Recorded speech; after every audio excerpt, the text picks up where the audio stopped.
Hello guys, welcome back to back my YouTube channel. दोस्तों स्वागत है आज की वीडियो में हम बात करेंगे यूपी टेट में जो ईवीएस पोर्शन है दोस्तों, पर्यावरण अध्ययन। इसमें जो पूछे गए प्रीवियस ईयर के क्वेश्चन हैं उन क्वेश्चनों का हम एनालिसिस करने वाले हैं दोस्तों। तो आज की वीडियो आप पूरे तन मन से देखेंगे और वीडियो देखने के बाद आपको आज की वीडियो में हम 30 क्वेश्चन को कवर कराएंगे। 30 क्वेश्चन के साथ साथ आपके 100 प्रश्नों का एनालिसिस होगा। तो सभी वीडियो आप पूरे आसानी तरीके से देखेंगे और इसको समझने का प्रयास करेंगे। काफ़ी इंपॉर्टेंट वीडियो होने वाली है। तो वीडियो देखने से पहले आपसे रिक्वेस्ट करेंगे कि दोस्तों अगर चैनल पर नए हैं तो चैनल को आप ज़रूर से ज़रूर सब्सक्राइब कर लीजिए, और आज तक आप बेल आइकन को प्रेस नहीं किया है तो बेल आइकन को भी प्रेस करिए ताकि कोई भी वीडियो का अपडेट आपके पास सीधे रूप से पहुँच सके। दोस्तों यहाँ पे पहला क्वेश्चन जो कि पूछा हुआ प्रीवियस ईयर क्वेश्चन है कि मानस पशु विहार किस राज्य में स्थित है। जो मानस पशु विहार है दोस्तों, पशु विहार होता क्या है, सबसे पहले इस बात की बात करें तो ऐसा अभ्यारण्य, ये अभ्यारण्य होता है। अभ्यारण्य का मतलब होता है दोस्तों स्थान, निवास स्थान, ठीक ना। तो ऐसा अभ्यारण्य जहाँ जानवर किसी भय के, बिना किसी भय के रहते हैं, पशु पक्षी वन संपदा आदि को संरक्षित किया जाता है, उसे हम लोग दोस्तों बोलते हैं अभ्यारण्य, ठीक ना। पशु विहार अभ्यारण्य, मानस पशु विहार अभ्यारण्य के बारे में कह रहा है कि यह कहाँ पे उपस्थित है। तो यह भारत के याद रखिएगा, यह भारत के पूर्वी इलाका, जिसको उत्तर पूर्वी भी बोले तो बहुत अच्छी बात होगी कि मानस पशु विहार भारत के उत्तर पूर्वी में, कहाँ पे दोस्तों, भारत के उत्तर पूर्वी में राज्य में, भारतीय राज्य में स्थित है। और यह कहाँ पे है दोस्तों, तो यह जो है दोस्तों आपका असम में है। असम, जो ऑप्शन नंबर बी आप देख रहे हैं दोस्तों, ये करेक्ट आंसर हो जाएगा। मानस पशु विहार किस राज्य में स्थित है, तो असम में है, जो भारत के उत्तर पूर्वी में असम स्थित है। और बात करेंगे दोस्तों कि इसकी स्थापना 7 सितंबर, कब दोस्तों, ये भी बन सकता है 7 सितंबर 1990 को हुई थी। कब हुई थी प्यारे, 7 सितंबर 1990 को मानस पशु विहार। यहाँ पे पशुओं को, पक्षियों को, वन के पेड़ पौधों को संरक्षित करने का स्थान होता है, अभ्यारण्य उसे हम कहते हैं दोस्तों। और यह असम में है, असम भारत के उत्तर पूर्वी इलाके में उपस्थित है। इस बात को आप लोग ध्यान रखेंगे। आगे देखते हैं दोस्तों, यहाँ पे कुछ इम्पोर्टेंट उद्यान की बात कर लें। राष्ट्रीय उद्यान देखिएगा, प्रश्न बना हुआ प्रश्न है दोस्तों, इसलिए मैंने इसको समेटा। जिम कॉर्बेट राष्ट्रीय उद्यान उत्तराखंड में है, सुंदरवन राष्ट्रीय उद्यान पश्चिम बंगाल में है, और दंचीग्राम अभ्यारण्य जम्मू कश्मीर में है, काजीरंगा राष्ट्रीय उद्यान असम में है, और गिर राष्ट्रीय उद्यान जो है वह गुजरात में है। तो गिर राष्ट्रीय उद्यान के बारे में ये भी पूछा है कि किस जंतु के संरक्षण के लिए उपस्थित है, तो शेरों के लिए। ये भी बात याद रखिएगा, ये इंपॉर्टेंट पॉइंट है, राइट दोस्तों। आगे देखते हैं, सब्जियों को धोने से कौन सा विटामिन निकल जाता है। बात विटामिन क्या है, और हर बार, एक बार ही नहीं, हर बार एक क्वेश्चन बना है विटामिन से के ना, एक क्वेश्चन बनता रहता है दोस्तों। विटामिन कितने प्रकार की होती हैं, तो vitamin A B C D E के जो ये होती हैं विटामिन होती है, विटामिन 6 प्रकार की होती हैं, याद रखिएगा। विटामिन होता क्या है दोस्तों, विटामिन की खोज फंक, कश्मीर फंक ने 1912 में किया था। कब किए थे दोस्तों, 1912 में। फंक और कश्मीर नामक एक व्यक्ति हैं जिन्होंने विटामिन की खोज की थी। प्रश्न बनता है दोस्तों कि सब्जियों को धोने से कौन सा विटामिन नष्ट हो जाता है। प्यारे मैं बता दूं कि यूपी टेट का रिपीटेड क्वेश्चन है। तो विटामिन सी, कौन दोस्तों, विटामिन सी, जो ऑप्शन नंबर सी देख रहे हैं इसमें लिखा हुआ है कि विटामिन सी जो है दोस्तों वह सब्जियों को धोने से निकल जाता है, धोने से या विटामिन नष्ट हो जाती है, विटामिन सी। इस बात को याद रखिएगा प्यारे। यहीं पे आपको बता दूं विटामिन सी धोने से क्यों निकल जाता है, याद रखिएगा।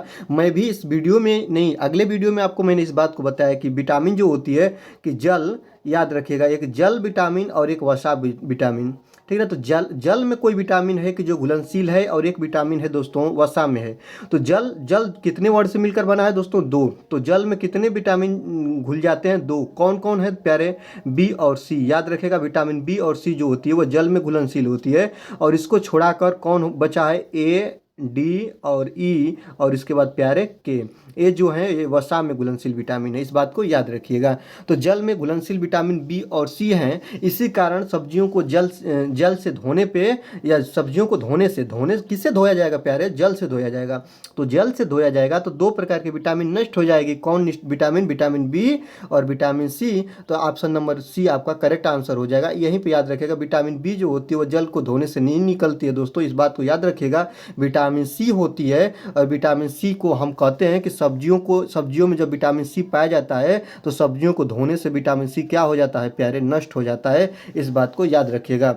और ये भी बात याद रखिएगा कि किसने इसकी खोज की, तो फंक नामक व्यक्ति ने इसकी खोज की है 1912 में। और ये भी याद रखिएगा जल में घुलनशील विटामिन कौन कौन से होती हैं प्यारे, बी और सी होती हैं। और वसा में घुलनशील विटामिन कौन कौन होती हैं प्यारे, ए, डी, ई, के होती है। राइट बात। आगे देखते हैं।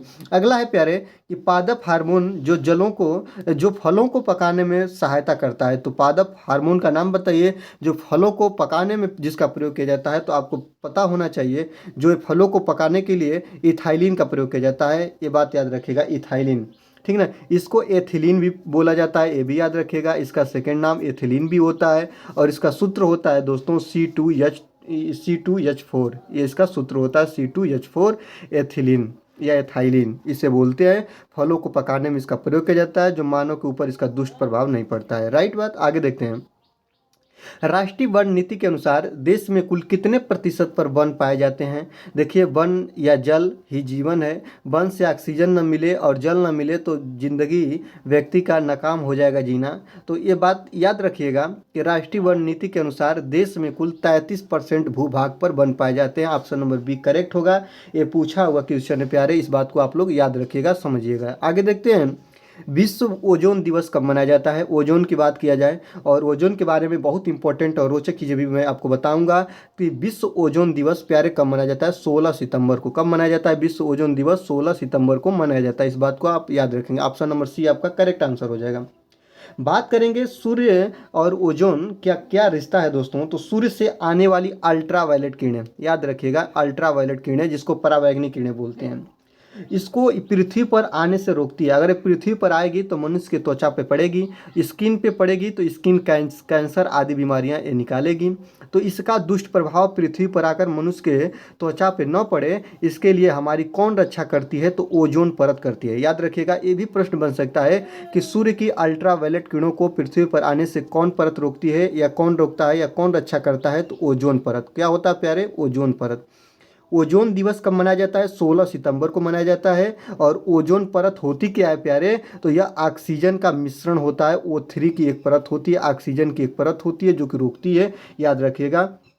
O3 ओजोन को किससे दर्शाते हैं? O3 से दर्शाते हैं। और ये भी बना है प्यारे कि ओजोन परत किस मंडल का हिस्सा है? तो समताप मंडल। ये भी याद रखिएगा। ओजोन परत कहाँ पाई जाती है? तो समताप मंडल में पाई जाती है ओजोन परत। ये भी बात याद रखिएगा और समझिएगा। एक ही प्रश्न में कई चीज़ें हमने क्लियर किया। अल्ट्रावायलेट किरणें जो कि सूर्य की परावैंगनी किरणों को बोलते हैं, या पृथ्वी पर आती है, आदमी को त्वचा कैंसर जैसी बीमारियों का सामना करना पड़ेगा।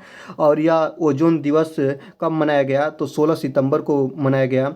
और ये भी बात बता दें, ओजोन परत का क्षरण का मुख्य कौन इसके क्षरण का मुख्य दायित्व निभाता है? कौन इसको क्षरण में अपनी प्राथमिकता निभा रहा है? तो CFC गैस जो कि रेफ्रिजरेटर आदि गैसों से आदि यंत्रों से निकलती है। इस बात को याद रखिएगा। जो सबसे ज़्यादा नष्ट करा रही है ये अपने ओजोन परत को। ओजोन परत ना होती तो ये जो अल्ट्रावायलेट किरणें हैं वो डायरेक्ट पृथ्वी पर आ जाएगी। याद रखिएगा। कुछ दिवस हैं इंपॉर्टेंट। 3 मार्च को विश्व वन्य जीव दिवस मनाया जाता है। 31 मार्च को विश्व वानिकी दिवस मनाया जाता है। 22 मार्च को विश्व जल दिवस मनाया जाता है। और 24 मार्च को विश्व क्षय रोग दिवस मनाया जाता है। प्यारे इंपॉर्टेंट कुछ दिवस हैं जो कि पूछे गए दिवस हैं, इसको भी आप लोग याद रखेंगे। आगे देखते हैं, चाय के बागों में कौन सी मिट्टी सबसे उपयुक्त होती है। बात करेंगे चाय की। चाय का जो किस मिट्टी पे चाय का उत्पादन सबसे ज़्यादा होता है, तो इसको आप लोग मैं बता दूं दोस्तों, अम्लीय मिट्टी। याद रखिएगा, चाय अम्लीय मिट्टी। अम्लीय मिट्टी मैं क्यों कहा? जो चाय होती है, इंपॉर्टेंट बात ये है, चाय कहाँ पे ज़्यादा होती है दोस्तों? असम में। असम में, ये बात याद रखिएगा। चाय का उत्पादन प्रथम उत्पादन देश है जो दोस्तों असम है। और बात यहीं पे करेंगे कि जो चाय का उत्पादन या चाय सबसे पहले कहाँ पे उगाई गई थी? तो चीन में उगाई गई थी। ये भी बात याद रखिएगा। या ये भी बात याद रखिएगा, चाय में मादक पदार्थ पाया जाता है। क्या पाया जाता है दोस्तों? मादक पदार्थ, जिसके पीने से नशा होती है। इस भी बात को याद रखिएगा। उस मादक पदार्थ का नाम क्या है? कमेंट बॉक्स में बताइएगा। अगर नहीं है तो निकोटीन आप सुने ही होंगे। राइट। आगे देखते हैं। वर्ष 1853 में भारत की पहली यात्री ट्रेन चली थी। जो कहाँ से कहाँ के बीच चली थी, ये बात आपको बताना है। तो मैं बता दूं दोस्तों, 1853 याद करने से पहले आप याद कर लीजिए 16 अप्रैल 1853, ये भी बात याद रखिए, 16 अप्रैल 1853। और 16 अप्रैल 1853 का एक दिन है और इसी दिन चली थी भारत में पहली यात्री ट्रेन। ठीक, यह कहाँ से कहाँ चली थी, बात ये आई। तो यह जो चली थी दोस्तों वह बम्बई से ठाणे के बीच चली थी, यहाँ से यहाँ तक चली थी। पूछेगा कितने किलोमीटर चली थी, तो यह किलोमीटर थी दोस्तों 34 किलोमीटर। कितने लोग, ये भी कहीं कहीं लिखा हुआ मिलता है कि 34.2 किलोमीटर। तो आप याद रखिएगा एग्जिट पॉइंट 34 किलोमीटर है, कहीं कहीं आपको 35 भी मिल सकता है, तो इससे आप घबराइएगा मत, ठीक ना। तो 34 किलोमीटर चली थी ट्रेन, और यह ट्रेन चली थी 7 वर्ष 1853 में, और 16 अप्रैल 1853 को चली थी। और भारत में ट्रेन चलाने का श्रेय किसे जाता है, तो अंग्रेज़ों को जाता है। और अंग्रेज़ों की भी बात करेंगे तो लॉर्ड डलहौजी के कार्यकाल में चली थी, ये भी बात याद रखिएगा। अगर आप और इसके डीपली जाना चाहते हैं तो लॉर्ड डलहौजी, जो कि यह एक शासक, अंग्रेज शासक था, इसको याद रखिएगा, लॉर्ड डलहौजी। राइट बात, आगे देखते हैं। नंदा देवी जीव मंडल किस राज्य में स्थित है। नंदा देवी जीव मंडल काफ़ी इंपॉर्टेंट है, पूछा हुआ है। तो नंदा देवी जो जीव मंडल है दोस्तों वह उत्तराखंड में है। कहाँ पे है दोस्तों, उत्तराखंड। ऑप्शन नंबर डी आपका करेक्ट आंसर हो जाएगा। बात करेंगे उत्तराखंड, उत्तराखंड से रिलेटिव अगर आपको देखना है, पूछ देता है फूलों की घाटी कहाँ है दोस्तों, उत्तराखंड में है, इसको याद रखिए। पूछ देता है जिम कॉर्बेट राष्ट्रीय उद्यान कहाँ है, उत्तराखंड में है। पूछ देता है चिपको आंदोलन कहाँ से शुरू हुआ था, तो उत्तराखंड से हुआ था। पूछ देता है कि सुंदरलाल बहुगुणा कहाँ से रिलेटिव हैं या कहाँ से संपर्क रखते हैं, तो उत्तराखंड से रखते हैं। सभी इंपॉर्टेंट पॉइंट को याद रखिएगा। नंदा देवी जीव मंडल उत्तराखंड में स्थित है। आगे देखते हैं दोस्तों, आगे है कि सनशाइन विटामिन किसे कहा जाता है। बात करेंगे कि सनशाइन विटामिन, सनशाइन, सन का मतलब सूरज होता है और साइन का मतलब प्रकाश किरणें, मतलब सूर्य की प्रकाश किरणें से कौन सी विटामिन मिलती है प्यारे, ऑप्शन नंबर डी आपका करेक्ट आंसर हो जाएगा, विटामिन डी मिलती है। सूर्य की प्रकाश किरण से हमें क्या मिलता है दोस्तों, विटामिन डी मिलती है। और विटामिन डी आप याद रखिएगा, इसके कमी से भी पूछ देता है कौन सा रोग होता है, तो इसकी कमी से रिकेटस सूखा रोग होता है, याद रखिएगा। बात करेंगे सूर्य की प्रकाश किरणें, सूर्य जो है यह आग का दहकता हुआ गोला है। इसमें हाइड्रोजन और हीलियम के नाव की संलयन के द्वारा ऊर्जा मिलती है। विकिरण के माध्यम से पृथ्वी पर प्रकाश किरणें आती हैं और 500 सेकंड लगता है सूर्य की प्रकाश किरणों को पृथ्वी पर पहुंचने में। ये सभी पॉइंट याद रखिएगा। आगे देखते हैं दोस्तों, सूर्य की प्रकाश किरणें से विटामिन डी प्राप्त होता है। आगे देखते हैं किस देश में लचीला संविधान लागू है। तो जब ये प्रश्न हुआ था तो कितने लोगों का ये प्रश्न गलत हुआ था मुझे पता है। तो इसमें देखिएगा, जब यूपी टेट में प्रश्न पूछा था कि किस देश में लचीला संविधान है, अमेरिका, चीन, भारत, यूनाइटेड किंगडम, सब चारों ऑप्शन यही थे, सेम टू सेम हुबहू ऑप्शन आपके लिए लाए हैं। और ये आपको भारतीय संविधान का मैंने जो आपका थंबनेल या पिक्चर मैंने तो रिलेटेड लिया है ये, लेकिन कहा है कि किस देश में लचीला संविधान लागू है, तो 99% लोगों ने भारत के साथ गया था, ये बात को याद रखिएगा। लेकिन इसका जो करेक्ट जब आयोग ने आंसर की जारी किया तो यूनाइटेड किंगडम जारी किया, ऑप्शन नंबर डी करेक्ट माना गया। क्यों माना गया मैं बता रहा हूं दोस्तों। यूनाइटेड किंगडम जिसको ब्रिटेन बोला जाता है, अगर यहाँ पे ब्रिटेन भी लिखा रहे तो आप घबराइएगा मत, जिससे ब्रिटेन बोला जाता है। ब्रिटेन का भी संविधान है दोस्तों अलिखित है। क्या है दोस्तों, अलिखित है, ये बात याद रखिएगा, अलिखित है। लेकिन मुझे ये बताना है कि भारत का संविधान भी लचीला संविधान है, लेकिन यह जो संविधान है दोस्तों यह लिखित संविधान है, ये बात याद रखिएगा। तो इस आधार पर हम कहेंगे कि भारत का संविधान तो लचीला है, लेकिन यूनाइटेड किंगडम का सबसे लचीला, किस देश में लचीला संविधान है लागू है, तो यह ऑप्शन नंबर डी है। और लिखित संविधान है, कभी भी इसे आप बदल सकते हैं। इस बात के आधार पर हम कहेंगे कि यह संविधान हो जाएगा, इस बात को याद रखेंगे। भारत के संविधान के बारे में बात करें तो भारत का संविधान आपका याद रखिएगा 26 जनवरी 1950 को पूर्ण रूप में लागू हुआ। भारतीय संविधान के निर्माणकर्ता डॉक्टर भीमराव अंबेडकर को माना जाता है। इस सभी पॉइंट को याद रखिएगा। भारत का संविधान लिखित विश्व का सबसे बड़ा संविधान है, जो 1,39,000 शब्दों में लिखा गया है। और राय बिहारी प्रेमजादा अपने हाथों से हस्तलिखित भारतीय संविधान को लिखे हैं। आगे देखते हैं, कौन सा ज्वालामुखी पर्वत है, कौन सा ज्वालामुखी पर्वत है, तो याद रखिएगा जो किलिमारो है, यहाँ पे देखिएगा किलिमंजारो, किलिमंजारो जो अफ्रीका में उपस्थित है, कहाँ पे है दोस्तों? अफ्रीका में। यहाँ पे ज्वालामुखी पर्वत स्थित है, पर्वतों पे ज्वालामुखी पाई जाती है। इसका मुख्य पॉइंट यही है, यूपी टेट में पूछा हुआ क्वेश्चन है। आगे देखते हैं रेंगुर मिट्टी किसे कहते हैं। रेंगुर मिट्टी के बारे में बात करें तो ये देखिएगा, जो ऑप्शन नंबर बी है काली मिट्टी को रेंगुर मिट्टी भी बोला जाता है, याद रखिएगा। काली मिट्टी को रेंगुर मिट्टी या इसी को प्यारे कपासी मिट्टी भी बोला जाता है, कपासी मिट्टी। इसका निर्माण ज्वालामुखी से हुआ है। कहाँ से हुआ है इसका निर्माण? तो ज्वालामुखी से हुआ है। ज्वालामुखी के दागते हुए गोले से निकली हुई मिट्टी को ज्वालामुखी मिट्टी बोला जाता है, या कपासी मिट्टी बोला जाता है, या रेंगुर मिट्टी बोला जाता है, या काली मिट्टी बोला जाता है। क्यों काली मिट्टी? काली मिट्टी में उत्पादन जो होता है दोस्तों वह कपास का सबसे ज़्यादा होता है, और इसका जो उत्पादन क्षेत्र है दोस्तों वह महाराष्ट्र हो गया, मध्य प्रदेश हो गया, गुजरात हो गया। इसके इम्पोर्टेंट पॉइंट हैं। आगे देखिएगा, किस राज्य में राष्ट्रीय उद्यान वैली ऑफ फ्लावर्स स्थित है? वैली ऑफ फ्लावर्स, आपको मैं भी बताया हूँ, फूलों की घाटी। ये कहाँ पे है दोस्तों? उत्तराखंड में। ऑप्शन नंबर ये आपका करेक्ट आंसर हो जाएगा। आगे देखते हैं कि किस की मापक इकाई डेसिबल है। डेसिबल में किसको मतलब डेसिबल में मापा जाता है? तो याद रखिएगा, आवाज़ जिसे बोलते हैं साउंड, आवाज़ की जो मापक इकाई है वो क्या है दोस्तों? डेसिबल है। इसको स्मॉल डीबी से दर्शाते हैं, साउंड की है। याद रखिएगा, साउंड जो होता है, आवाज़ जो होती है, यह आवृत्ति भी पूछता है कि आवृत्ति का मात्रक क्या होता है दोस्तों? हर्ट्ज होता है, जिसको HZ से दर्शाते हैं। 2 पॉइंट याद रखिएगा साउंड वाले पर्पज से।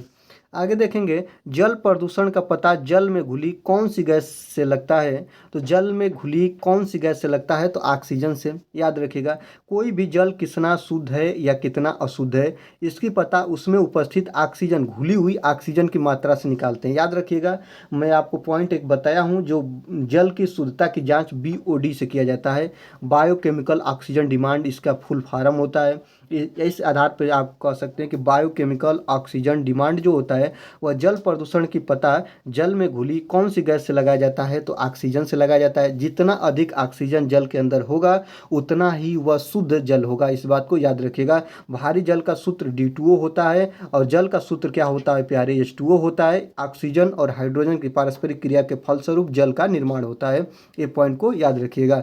और भी जल के बारे में बात करें कि जल का आयतन कैसे, मतलब हाइड्रोजन और ऑक्सीजन कितने आयतन में मिलकर जल का निर्माण करते हैं? तो 2 संबंध है, एक में।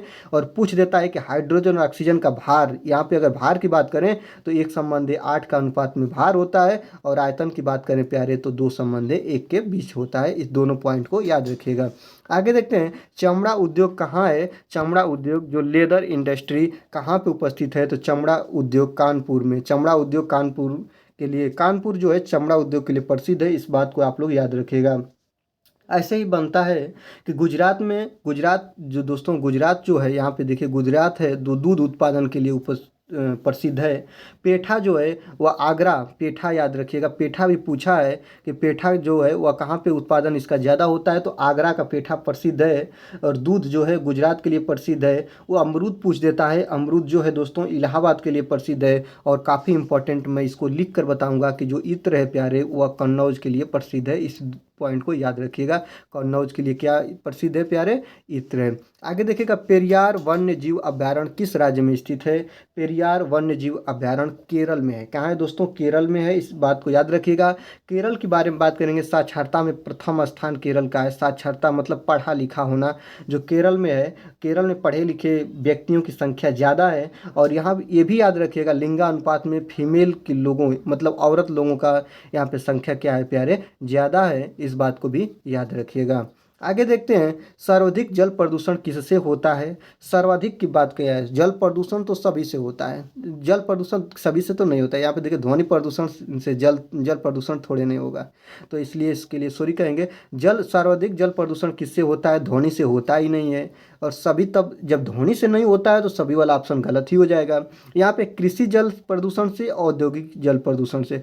कृषि जल प्रदूषण मतलब कृषि से भी जल प्रदूषण होता है, जो उसमें रसायन का छिड़काव होता है। लेकिन यहाँ पे एक पॉइंट दे दिया सर्वाधिक, तो सर्वाधिक आने से ये बात गलत हो गई। औद्योगिकीकरण, जो कल कारखानों से निकला हुआ कचरा होता है, उससे जल प्रदूषण सर्वाधिक होता है प्यारे। Option number B correct answer हो जाएगा। यूपी टेट का प्रीवियस ईयर का एक क्वेश्चन मैं आपको बता रहा हूँ।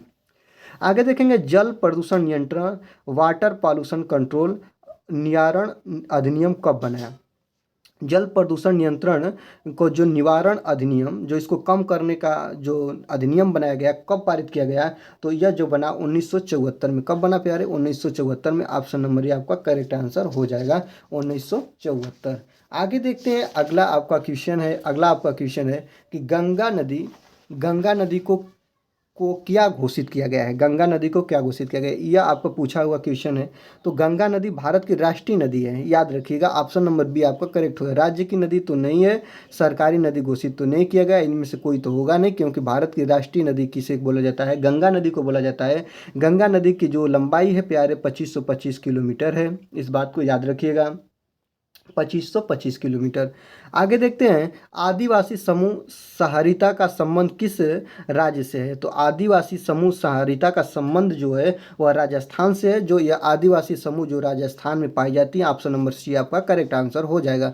मिनीमाता बीमारी किसके कारण होती है? मिनीमाता बीमारी जो होती है वह पारा के अधिकता से होती है। एच जी, पारा का जो संक्षिप्त रूप होता है वह एच जी होता है। ऑप्शन नंबर सी आपका करेक्ट हो जाएगा, पारा से होती है, याद रखिएगा। ये जो होता है पारा क्या होता है दोस्तों? पारा के बारे में बात करें, पारा जो है वह धातु है जो द्रव अवस्था में पाई जाती है, इस बात को याद रखिएगा। इसका प्रयोग थर्मामीटर में करते हैं। ये तो पारा के बारे में हो गया। लेकिन मिनीमाता बीमारी जो है वह पारा के अधिक सेवन से होता है। और याद रखिएगा, यह जो मिनीमाता बीमारी सर्वप्रथम, यहाँ पे आपको मैं बता दूं, सर्वप्रथम जापान में इसको देखा गया। जापान में एक नदी थी या एक तालाब ही मान लीजिए, जहाँ पे मछलियाँ थी, और उसी के आगे औद्योगिक कोई फैक्ट्री थी, और फैक्ट्री से पारा बहुत अधिक मात्रा में निकलता था। और उस मछलियाँ जो पारा था वह जल में घुल गया, और मछलियों ने उनका सेवन कर लिया। और अधिक पारा के सेवन से उस मछलियों को जब कोई व्यक्तियों ने खाया तो उनको इस बीमारी का सामना करना पड़ा, जिसको मिनीमाता बीमारी बोलते हैं। किसके कारण होती है? तो पारा के कारण होती है। या जल का सेवन करिए, उसमें पारा घुला है तो आपको मिनीमाता होगा। या कोई भी खाद्य पदार्थ खाइए जिसमें पारा की अधिकता होगी, तो उससे आप लोगों को इस चीज़ का सामना करना पड़ेगा। आगे देखते हैं, पृथ्वी की छतरी किसे कहा जाता है? तो पृथ्वी की छतरी किसे कहा जाता है? ओजोन परत को कहा जाता है। ऑप्शन नंबर ये आपका करेक्ट आंसर हो जाएगा। ओजोन परत के बारे में आपको बताना नहीं है, 16 सितंबर को मैं अभी बताया हूँ, ओजोन दिवस मनाया जाता है। यह कहाँ पे होती है प्यारे? समताप मंडल में होती है। ओजोन परत होती है, उसमें कौन सी गैस पाई जाती है? ऑक्सीजन गैस पाई जाती है। ओजोन परत को O3 के नाम से हम दर्शाते हैं। और इसका जो नष्ट करने का या क्षरण किस माध्यम से होता है? तो CFCS गैस से होता है, इस बात को याद रखिएगा। CFCS गैस से होता है, जिसको क्लोरोफ्लोरोकार्बन के नाम से जानते हैं। आगे देखते हैं,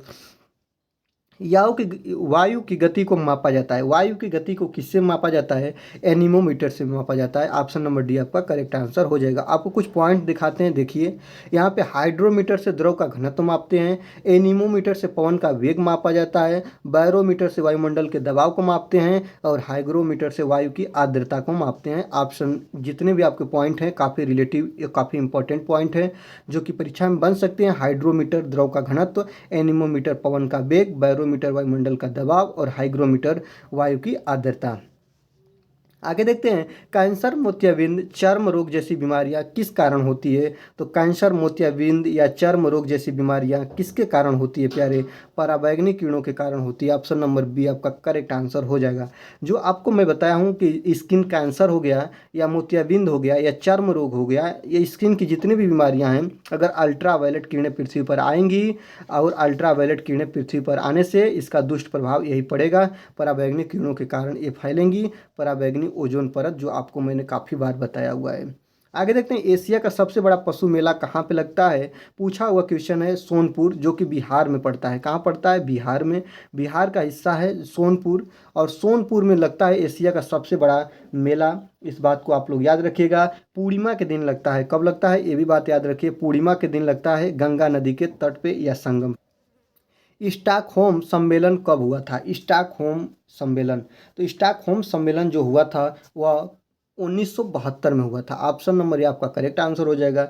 जो 5 जून से लेकर 16 जून 5 जून से लेकर 16 जून 1972 को स्टॉकहोम सम्मेलन हुआ था और स्टॉकहोम सम्मेलन में 122 देशों ने भाग लिया था और इसका विषय क्या था दोस्तों? ओनली वन अर्थ, मतलब पृथ्वी की सुरक्षा या पृथ्वी एक ही है, उसको हम लोग कैसे सुरक्षित रखें। स्टॉकहोम सम्मेलन यही हुआ था, 1972 में कराया गया था। 122 देशों के प्रतिनिधियों ने हिस्सा लिया था और पृथ्वी सुरक्षा के लिए यह बनाया गया था और इसका एक विषय था, थीम था only one earth.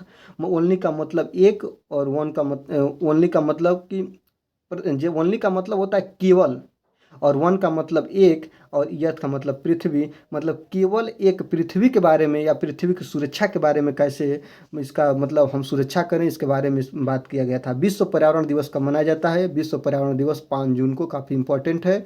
Option number C आपका करेक्ट हो जाएगा। 5 जून 1972 को सर्वप्रथम पहली बार विश्व पर्यावरण दिवस मनाया गया। इसी के उपलब्ध में हर वर्ष 5 जून को विश्व पर्यावरण दिवस मनाया जाता है, ये बात याद रखेंगे।